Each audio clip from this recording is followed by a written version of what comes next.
আল্লাহ নবী সাল্লাল্লাহু আলাইহি ওয়াসাল্লাম বলেন, লা ইউমিনু আহাদুকুম, তোমাদের কেহ পরিপূর্ণ মুমিন হতে পারবে না, হাত্তা ইয়াকুনা হাওয়াহু তাবআন লিমা জিতু বিহি, যতক্ষণ না তার মনের ইচ্ছা, খেয়াল, খুশি, তার মনে যা চায় তার বিপরীতে আমি নবী যা কিছু নিয়ে এসেছি সেইটার পূর্ণ অনুসরণ না করবে। আমি রাসূল 23 বছরে আল্লাহর পক্ষ থেকে জীবনের সব ক্ষেত্রে সকল ব্যাপারে একেবারে বিন্দু বিন্দু ছোট বড় সব ব্যাপারে আমি যা নিয়ে এসেছি আল্লাহর কাছ থেকে বলেছি, করে দেখাইছি। আমার সেই কর্ম, আমার সেই বক্তব্য, আমার সেই সমর্থন, অনুমোদন, এর অনুগামী, এর অনুসরণ যতক্ষণ পর্যন্ত তোমার মধ্যে পূর্ণ না হবে ততক্ষণ তুমি কেহই পরিপূর্ণ ইমানদার হইতে পারবে না। ওই ভাই এইটার এই যে কি রিদম না, এইটা বন্ধ করে দেন, ওই মাইক গলা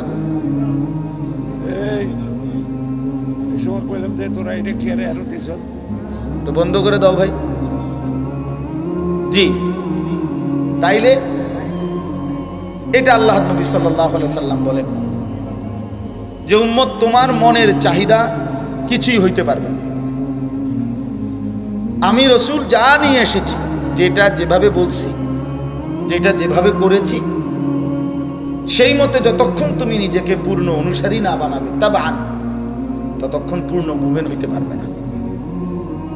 এই কথাইটা আল্লাহ নবী সাল্লাল্লাহু আলাইহি ওয়াসাল্লাম আরো বহু হাদিসে বহুভাবে বলেছেন এই কথা। হাদিসের মধ্যে আছে আল্লাহ নবী সাল্লাল্লাহু আলাইহি ওয়াসাল্লাম বলেন, আলা ইন্না মা হাররামা রাসূলুল্লাহ ফাহুয়া মিম্মা হাররামাল্লাহ। শোনো উম্মত, আমি রাসূল আল্লাহর পক্ষ থেকে যা কিছু নিষেধ করেছি তা হুবহু ওই রকম যেরকমটা আল্লাহ নিষেধ করেছেন। আল্লাহ নিষেধ করেছেন, অতএব আমার নিষেধ আল্লাহ তাআলার নিষেধের সমমান। অর্থাৎ আমি নিজের থেকে কিছুই বলিনি, আল্লাহ পাকের পক্ষ থেকেই বলেছি। তাহলে এবার দেখেন, কোরআনুল কারীমের আয়াতটার তরজমাও শুনলেন, হাদিসটার তরজমাও শুনলেন। বিবেকবান এবং আকলমত হলে, সামান্যতম বোধ, বুদ্ধি, বিবেচনা, আকল, দেমাগ যদি কারো থাকে তো এই বাংলা তরজমা দ্বারাই বুঝে নেওয়া সম্ভব। এতটুকু দিয়েই যথেষ্ট। বাস্তবিক অর্থে কোরআনুল কারীমই হেদায়েত, বাস্তবিক অর্থে নবী সাল্লাল্লাহু আলাইহি ওয়াসাল্লামের বক্তব্য, কর্ম, এটাই হেদায়েত। মানে কোরআন এবং সুন্নাহ এটাই হেদায়েত, এটাই জীবনের গাইডলাইন, এটাই পথ নির্দেশিকা, এটাই আমাদের মূল গন্তব্য, আখিরাতে পৌঁছবার জন্য একমাত্র মাধ্যম। এই জন্য প্রথম কথা এটা মনে রাখতে হবে, কোরআন এবং সুন্নাহ এটা হুজুরদের কিতাব না, তাবিজের কিতাব না, এটা কোনো ফু দেওয়ার জন্য না, এটা আসছে জিন্দেগি সাজাবার জন্য, জীবন গঠনের জন্য। আমারও, আপনারও, যুবকেরও, বৃদ্ধেরও, নারীদেরও, পুরুষদেরও, ছোটদেরও, বড়দেরও, কোলের বাচ্চা আর বুড়ো বাবা, সবার জন্যই এই কোরআন হেদায়েত। রাসূলুল্লাহ সাল্লাল্লাহু আলাইহি সাল্লামের সুন্নাহ, জিন্দেগি, তার কথা, তার বক্তব্য, তার সমর্থন এবং তার কর্ম সবার জন্যই অনুসরণ। এইটা হলো প্রথম মনে রাখতে হবে। এই কথা যখন আমাদের জেহান থেকে চলে গেছে, ফলে আমাদের জিন্দেগি এলোমেলো হয়ে গেছে। আজকে এক ফ্যামিলিতে বাবা একজন, মা একজন, সন্তান 4 জন, কিন্তু প্রত্যেকের চিন্তা, চেতনা, মেজাজ, চাল চলন, রুচি, লেবাস, পোশাক, স্টাইল বলা যায় সব ভিন্ন ভিন্ন। কারণ কেউই কোরআন এবং সুন্নাহকে নিজেদের মূল মানদণ্ড মানতে নারাজ। ছেলের কথা হলো আমি আমার মন মতো, বাপের কথাও হলো আমি আমার মন মতো। ছেলেকে বলে দিছে বাবা তুমি তোমার মতো করে সাজো, ছেলেও বুঝাই দিছে আব্বা আপনিও আপনার মন মতো চলেন। এই জন্য এই যে সবাই সবার মতো, স্বামী স্বামীর মতোই চলে, স্ত্রী স্ত্রীর মতোই চলে, ছেলেটা ছেলেটার মতোই, মেয়েটা মেয়েটার মতোই। এই যে বিচ্ছিন্নতা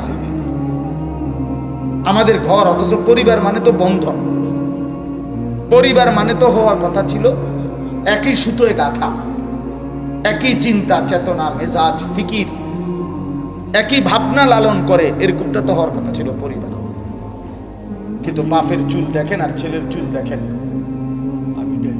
আকাশ পাতাল ব্যবধান।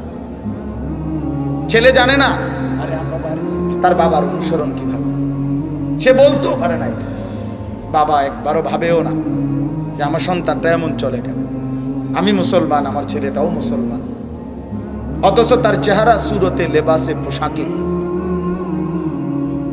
গঠনে চুলে সবকিছুতেই ভিন্নতা, সবকিছুতেই ভিন্নতা। এটা বহুত বড় আফসোসের বিষয়, বহুত বড়। মায়ের বোরকার রং একরকম, ঝিয়ের বোরকার রং আরেক রকম। কেন এমন হয়ে গেল? কেন এমন হয়ে গেল? দাদির গায়ে বোরকা দেখা যায় কিন্তু নাতনির গায়ে বোরকা নেই, কেন এমন হয়ে গেল? দাদি বা মেনে নিল কেন, আর নাতনি বা শিখল? বল, আজকে আমরা যখন নিজেকে অতি আধুনিক মনে করতে শুরু করছি, খুব বেশি যখন হ্যান্ডসাম স্মার্ট, নিজেকে খুব রুচিশীল, খুব ফিটফাট মনে করতেছি, কিন্তু বাস্তবতা হলো এই ফিটফাট, এই স্মার্ট, এই হ্যান্ডসাম যাই বলি, সাজগোজ, সব তো আমরা নিচ্ছি বেঈমানের কাছ থেকে। হয় কোনো ইহুদি, নয় কোনো খ্রিস্টান, নয় কোনো নাস্তিক, নয় কোনো মুরতাদ, নয় কোনো হিন্দু বৌদ্ধ, আর নয় তো কোনো দিন মানে না, আল্লাহ মানে না, মুসলমানের নামধারী পরিচয় কিন্তু আল্লাহর নাফরমান পাপী, এরকম কোন ফাসেক ফুজ্জার অবাধ্য কোন নাফরমানের চলন বলন আমাদের বুড়া মানুষ থেকে জোয়ান মানুষ, নারী কিংবা পুরুষ, সবার জীবনে এটাই আমাদের কাছে প্রিয়, এটাই আমাদের কাছে। চাচাও মাইনা নিছে, সন্তানও মাইনা নিছে। আফসোসের বিষয়, আফসোসের বিষয়। এই ঘরের দাদাও ব্রাশ করে, নাতিও ব্রাশ করে, এই ঘরের বাবাও ব্রাশ করে, ছেলেটাও ব্রাশ করে, কিন্তু কেউই মেসওয়াক করে। কারণ সবাই ফয়সালা নিছে রাসূলুল্লাহ সাল্লাল্লাহু আলাইহি সাল্লাম, ওনার আমাদের জন্য কোনো দরকার নেই। এই ঘরের নাতিও ডাইনিং টেবিলে খানা খায়, দাদাও ডাইনিং টেবিলে খানা খায়, কথা বুঝেন নাই? মাও খায়, ছেলে না মেয়েও খায়, সবাই নিজেকে খুব ভদ্র আধুনিক মনে করে দিনের পর দিন ডাইনিং টেবিলেই খানা খাচ্ছে, কিন্তু দস্তরখান কেউ বিছায় না, কেউ সমান জায়গা খাইতে রাজি না। কারণ সবার সিদ্ধান্ত, ফ্যামিলির ছোট বড় জওয়ান বুড়া সবাই মিলে এটা সিদ্ধান্ত নিছে যে যাই করো, যাকেই অনুসরণ করো, তবে কমপক্ষে খেয়াল রাখো যে মুহাম্মদের যেন কোনো অনুসরণ না হয়, এদিকে নজর রাখবে, এদিকে নজর। পৃথিবীর যত রকমের ফাসেক ফুজ্জার, যত রকমের ফালতু লোক হোক, তাদের প্রত্যেকের চুলের কাটিং একবার একবার করে রাখো।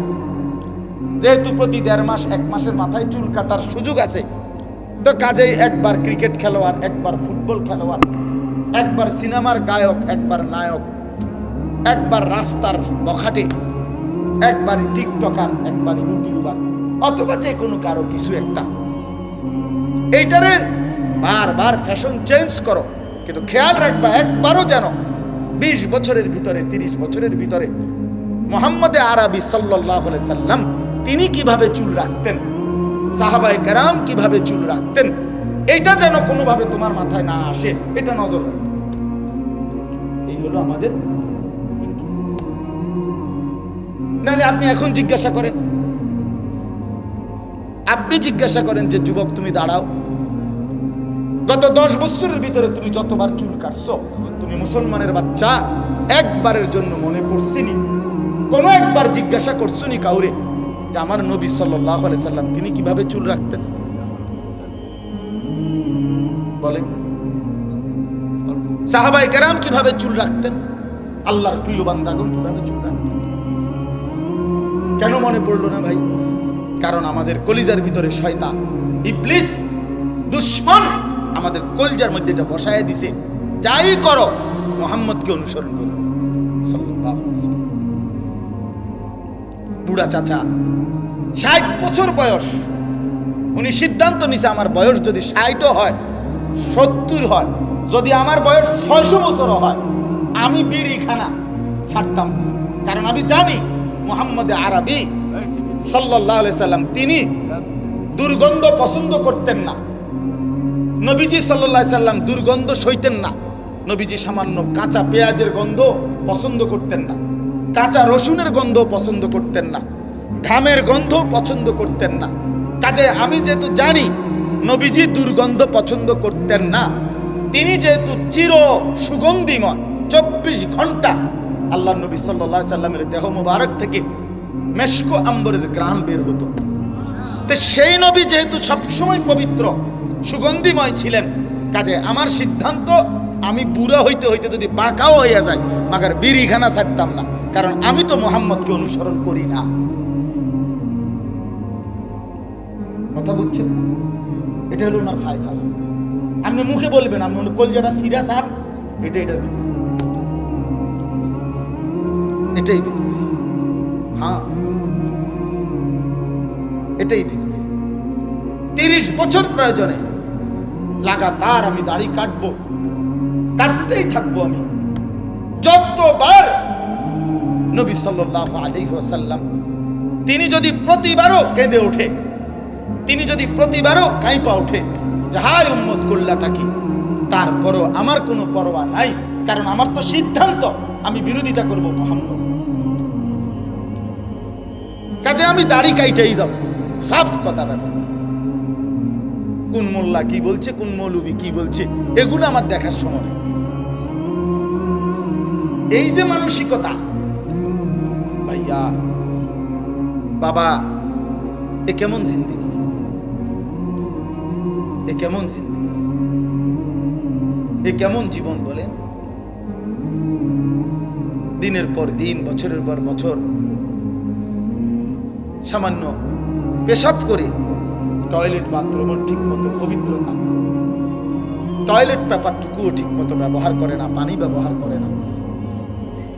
অথচ নবী সাল্লাল্লাহু আলাইহি ওয়াসাল্লাম স্পষ্ট বলছেন, লা তুকবালু সালাতুন বিগাইরি তুহুর, পবিত্রতা অর্জন ব্যতীত কোনো নামাজ কবুল হয় না। নবীজি বলছেন, ইন্নাল্লাহা তাইয়্যিব লা ইয়াকবালু ইল্লা তাইয়্যিবান, নিশ্চয়ই আল্লাহ পবিত্র, পবিত্রতা ছাড়া তিনি কিছুই গ্রহণ করেন না। নবী সাল্লাল্লাহু আলাইহি ওয়াসাল্লাম বলছেন, আত-তুহুরু শাত্রুল ঈমান, পবিত্রতা ঈমানের অংশ কিংবা অর্ধাংশ। নবীজি বলছেন, মিফতাহুস সালাতে আত-তুহুর, পবিত্রতা নামাজের চাবি।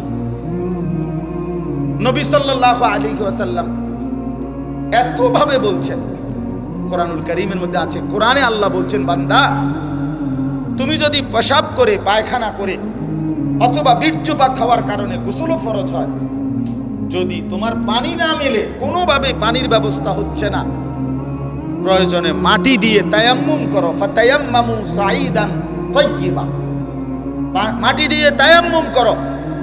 যদি বলি আল্লাহ মাটি দিয়ে সামান্য একটু মুখ মুছলে মাটি আর হাত মুছলেই সারবো, পবিত্রতা একেবারে এত তাড়াহুড়ার কি আছে, পানি মিলুক পরে চিন্তা করুন। আল্লাহ তাআলা কোরআনে বলছে, বান্দা প্রয়োজনে মাটি দিয়ে হলেও পবিত্রতা অর্জন করো। কেন জানো? আমি আল্লাহ সারাক্ষণ আমার বান্দাকে পবিত্রই দেখতে চাই। ওয়ালাকিন ইউরিদু লিইউতাহহিরাকুম, আমি আল্লাহ চাই তোমাদেরকে পবিত্র দেখতে, পবিত্র দেখতে। আল্লাহ যেন বলে, বিশ্বাস করো বান্দা, তোমার শরীর নাপাক থাকুক, আমি এটা মোটেই পছন্দ করি না, আমার একদম ভাল লাগে না, এটা একদম ভাল লাগে। তুমি পেশাব করে পানি নিবা না, টয়লেট পেপার ব্যবহার করবা না, তুমি এরকম অপদার্থ, এরকম ফালতু, এটা তো আমি কোন মুসলমানের জন্য আমি আল্লাহ এটা পছন্দই করি যে আমার বান্দা, আমার মুমিন, আমার ইমানদার বান্দা ওই এরকম ফালতু হবে কেন, ওই এত বাজে হবে কেন, এরকম হবে কেন? আজ আমাদের সন্তানদের নিজেরা ফ্যাশন মানে কি, সারাক্ষণ চুলিটারে মাথার মধ্যে এটারে কোন রকম একটা কাটিং বানায়, এটারে শুধু ঘুরা, মানে এর চাইতে বড় ছাগলামি আমি অনেক চিন্তা করে দেখছি, মানে এর চাইতে বড় প্রতিবন্ধিতা আর কিছু হইতে পারে না, যে নিজেই বড় রাইখা নিজেই এটারে বিকট বিদ খুঁটে আফ্রিকান জঙ্গলের মতো কোন প্রাণীর মতো চুল বানায়, আবার নিজেই এটারে একবার এদিকে ফিরায় একবার। আমার কাছে মনে হয় এই প্রতিবন্ধী, তার মানসিক সমস্যা আছে, সে সুস্থ না স্বাভাবিক করে দেখে। তাহলে তুমি বাড়াইয়া দিলে দেবা, তুমি এটারে ফিরাও কেন? আর ফিরাইলে এটা এরকম বাড়াইলা কেন? কথা বোঝেন নাই আমার? এটা যেহেতু তোমার অসুবিধাই করতে আছে, তো এটারে আগে কাটতে লাও। আর যদি বলি না অসুবিধা করে না আমার, তো এটারে ফিরাও কেন প্রত্যেকবারে? এটা ব্যারামটা কি তা তোমার? একজন ভাই যুবক উত্তর দাও ভাই, দেও এখন বলো যে কি কারণ হবে বা এটারে ফ্যাশন বলে যে হাতের এমনি লারন চুল লারন। এটা পৃথিবীর, আমরা হুজুরদের বই বাদ দেন, স্কুলের কলেজের ইউনিভার্সিটির পৃথিবীর কোনো গবেষকের কারো কোনো বইতে কথা আছে যে গবেষণায় প্রমাণিত হয়েছে একটি যুবকের সৌন্দর্য ফুটে ওঠে যখন সে চুল বারবার পিছনের দিকে বাড়ি মারে? এরকম কোনো তথ্য আছে কি না কোথাও? থাকলে আমার জানার দরকার। বলেন না কিরে বাপ, বলেন। পাগলামিরও তো একটা সীমা আছে। বোকা বুঝি এত বোকা হয়, নির্বোধ বুঝি এত নির্বোধ হয়। আল্লাহ নবী সাল্লাল্লাহু আলাইহি ওয়াসাল্লাম স্পষ্ট বলছেন, আল মুমিনু গিররুন কারীম, মুমিন সাদাসিধা হয়, মুমিন ভদ্র হয়। আরেকটা আজীব সুন্দর কথা বলছেন নবীজি, লা ইয়াখদাউ ওয়া লা ইউখদাউ, মুমিন ধোঁকা দেয় না কাউকে। আবার বলছে নবী ওয়ালা ইউখদাউ, মুমিন কারো দ্বারা ধোঁকাও খায় না। বুঝেন না? ইমানদার কাউকে কি দেয় না? ধোঁকাও দেয় না। আবার ইমানদার কারো দ্বারা কি খায় না? মুমিন এত বেকুব হইতে নাই, ইমানদার এত বেকুব হইতে নাই। আমারে চালাইতেছে আরেকজনে কিল্লিগা, আমার আত্মমর্যাদা কোথায়? আমার আত্মসম্মান কই? আমার গায়রত কোথায়? আমার আত্মপরিচয় কোথায়? আমি একবার ক্রিকেট খেলোয়াড়ের মতো, একবার ফুটবল খেলোয়াড়ের মতো, একবার সিনেমার নর্তকীর মতো, একবার নাটকের অভিনেতার মতো, একবার ইউরোপের কোন খেলোয়াড়, কাফের মুশরিক বেঈমান তাদের মতো আমি আমাকে বারবার সাজানো, ঘুরাই ফিরাই, এক একবার এক এক রং এক এক ঢং ধরি। এই ছলনাময়ী এক এক সময় এক এক রং ধরে, এ তো মুমিনের সিফাত হইতে পারে না, এটা তো ইমানদারের পরিচয় হইতে পারে না দোস্ত। এই জন্য বাবারা আপনাদেরকেও প্রত্যেকেই আগে এই কথা বুঝেন।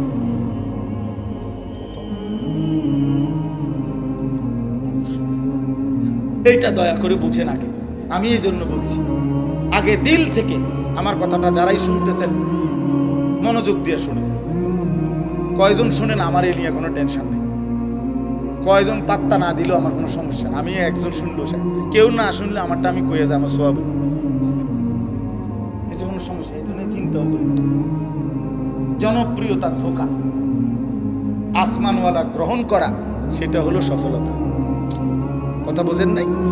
জনপ্রিয় ঠিক আছে সব, কিন্তু মালিক নিল না, আল্লাহ তাআলা গ্রহণ করলেন, তো কি ফায়দা? কি ফায়দা? এজন্য দয়া করে আমরা প্রত্যেকে ইনসাফের সাথে আগে এই কথাটা বুঝেন ভাইয়া। এখানে যে কয়জন বসছেন, বাবারা, চাচারা, বন্ধুরা, ছেলেরা, এ কথা দিল থেকে ভাইয়া বুঝো যে কোরআন এবং সুন্নাহ আমার জন্য, আপনার জন্য, হেদায়েতের জন্য। আল্লাহ কোরআনে বলছেন যালিকা হুদাল্লাহ ইয়াহদি বিহি মান ইয়াশা।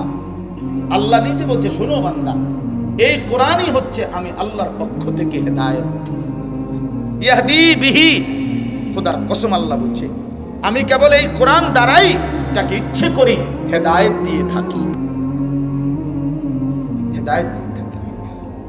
অতএব কোরআন এবং সুন্নাহর সাথে সম্পর্ক নাই, কোরআনুল কারীমের হুকুমটা গ্রহণ করে না, রাসূলুল্লাহ সাল্লাল্লাহু আলাইহি সাল্লামের তরিকা গ্রহণ করে না, নিশ্চিত সে কোন সঠিক পথ, সুপথ, আলোকিত রাস্তা খোদার কসম তার মিলবে না। তুমি ফইরা থুবাই এলাও, তুমি ফইরা থুবাই এলাও, কোনো অসুবিধা নেই। আটলান্টিক মহাসাগরে যত পানি, তোমার জ্ঞান আমরা দোয়া করি তার চাইতে বেশি, কোনো সমস্যা নেই। একবারে হিমালয় পর্বতের উচ্চতার চাইতেও মহাজ্ঞানী হও, কিন্তু কোরআন থেকে বঞ্চিত, রাসূলুল্লাহ সাল্লাল্লাহু আলাইহি সাল্লামের সুন্নাহ থেকে বঞ্চিত, আল্লাহর কোরআন দেখে দেখেও পড়তে পারে না, আর সাইয়া সাইয়াও কদ্দুর কোরআন শরীফ পড়তে পারে না শুদ্ধ, এতটুকু যোগ্যতা যার নাই, ওই মুসলমান পরিচয়ধারী ব্যক্তি ব্যর্থ, ব্যর্থ, ব্যর্থ, ব্যর্থ জিন্দিগি। ওই জিন্দিগি, ওই দুনিয়ার এসব মাতবুরি, বাহাদুরি, দুনিয়ার এই কিছুক্ষণের কারাকারি, দুনিয়া নিয়ে কামরা কামরি, এগুলা কিছুক্ষণের মধ্যেই ফুরায় যায়, এগুলা কিছুক্ষণের মধ্যেই ফুরায় যায়। হ্যাঁ, এগুলা বেশিক্ষণ লাগে না, 2:30 বাজে গেলে গা পরের দিনের আর 2:30 বাজে না, 24 ঘন্টা আর লাগে না, মাটির সাথে সব মিশে যায়, 24 ঘন্টা আর লাগে না। তখন 16 বছরের সাজানো বাগান 24 ঘন্টার আগেই নিশ্চিহ্ন হয়ে যায়। আল্লাহ তাআলা দেখায়, আল্লাহ বলছে, বান্দা বারবার পৃথিবীতে আমি একই ঘটনার পুনরাবৃত্তি করি, ইতিহাসের বারবার ইতিহাসের পুনরাবৃত্তি হয়, এটা আমরা বইতে পড়ছি বারবার, ইতিহাস বারবার ফিরে আসে, বারবার বারবার আল্লাহ তাআলা বারবার ইতিহাসকে ফিরায়, মানুষকে বারবার শেখাইতে চায়। কোরআনুল কারীমের মধ্যে আছে, আল্লাহ তাআলা নবী সাল্লাল্লাহু আলাইহি সাল্লামকে বলছেন, শুনেন, নবীজিকে আল্লাহ বলছে, ফাকসুসিল কাসাস, হে নবী আপনি পূর্ববর্তী জাতির ঘটনা বলি আপনি আমার বান্দাদের কাছে বর্ণনা করুন, কেন? লাআল্লাহুম ইয়াতাফাক্কারুন, যেন তারা ফিকির করতে পারে, ভাবতে পারে। হ্যাঁ, আল্লাহ বলছে যে বন্ধু, কেন আমি নূহ নবীর জাতি অবাধ্যতার ঘটনা, তাদেরকে তুফানে ধ্বংস করার ঘটনা কেন শুনাইলাম, আপনি বলেন, তারা ফিকির করুন। আমি হুদ আলাইহিস সালামের ঘটনা, লূত আলাইহিস সালামের ঘটনা, সালেহ আলাইহিস সালামের ঘটনা, শুআইব আলাইহিস সালামের ঘটনা, মূসা আলাইহিস সালামের ঘটনা, ফেরাউনের ঘটনা, নমরুদের ঘটনা, কারুনের ঘটনা, আল্লাহ তাআলা এগুলো কোরআনে কেন বললেন? বারবার আল্লাহ বলছেন পরবর্তী বান্দারা যেন ফিকির করে। ফিকির কি করে বাপ? ফিকির করে, যেন ভাবে, যেন ভাবে। কোরআনুল কারীমে আল্লাহ বলছে, কারুনকে আল্লাহ বলছিল, আওয়ালাম ইয়ালাম আন্নাল্লাহা কাদ আহলাকা মিন ক্বাবলিহি মিনাল কুরুনি মান হুয়া আশাদ্দু মিনহু কুওয়াতান ওয়া আকসারু জামআ। আল্লাহ বলেন, কারুনকে জানো তুমি?